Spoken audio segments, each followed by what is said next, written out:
سیدہ زینب سلام اللہ علیہا کی be be کے لیے دو جملے کافی ہیں۔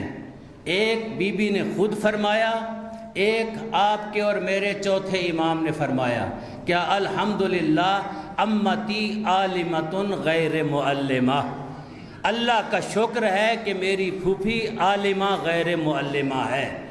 زینب سلام اللہ علیہا کا علم، فضل، شرف، کرامت اتنی بلند تھی کہ خود چھٹے امام فخر کرتے تھے، فرماتے تھے کہ ہمارے لیے اور ہمارے ماننے والوں کے لیے ہماری جدہ زینب کافی ہے۔ جو جناب سیدہ کو معرفت کے ساتھ مانے گا، اللہ اس کو بغیر حساب و کتاب کے جنت میں داخل کرے گا۔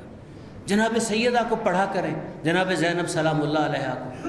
جناب زینب سلام اللہ علیہا کائنات میں وہ باعظمت اور با کردار بی بی ہیں۔ رسول اللہ نے فرمایا زینب مثل خدیجۃ الکبریٰ، زینب کی مثال ایسے ہے جیسے خدیجۃ الکبریٰ کی مثال ہے۔ پوچھا گیا یا رسول اللہ وہ کیسے؟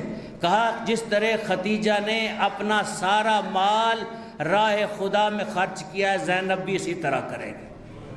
جس طرح خدیجہ کی اولاد راہ خدا میں خرچ ہوگی، زینب بھی اپنی اولاد کو راہ خدا میں خرچ کریں گے۔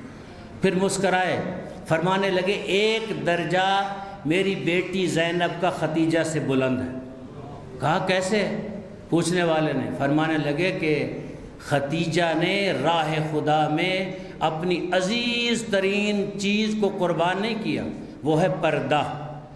زینب سلام اللہ علیہا عزیز ترین چیز کو بھی راہ خدا میں کیا ہے وہ خرچ کریں گے۔ ایک جملہ خود بی بی نے کہا، ایک جملہ بی بی نے کہا جب یزید نے پوچھا کہ آپ نے کربلا میں کیا دیکھا، بی بی نے کہا جو کچھ دیکھا ہے میں نے خوبصورتی دیکھی، جو کچھ دیکھا ہے میں نے حسن دیکھا ہے۔ کہا وہ کیسے؟ کہا اس کا پتہ تجھے بہت جلد چل جائے گا۔